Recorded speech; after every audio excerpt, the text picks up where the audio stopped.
ఏం లేదు, నువ్వు చిన్న ప్రార్థన చేస్తేనే, చిన్న నమ్మకత్వాన్ని కలిగి ఉంటేనే దేవుడు అంత మేలు చేస్తూ ఉంటే, నువ్వు పరిపూర్ణంగా దేవుని మీద ఆధారపడి పరిపూర్ణంగా దేవుని వైపు తిరిగితే దేవుడు జలలు గల ఊటలను దేవుడు పుట్టిస్తాడు.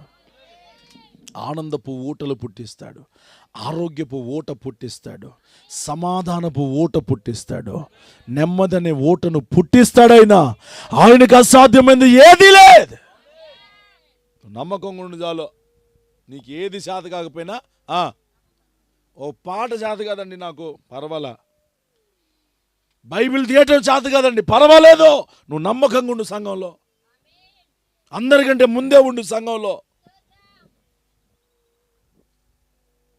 అమ్మా, నాకు తెలిసిన ఒక ఊరిలో ఒక సహోదరుడు ఉన్నాడు. ఆదివారం వస్తే చాలు ఆయనకు ఒక చిన్న కారు ఉంది. ఏయ్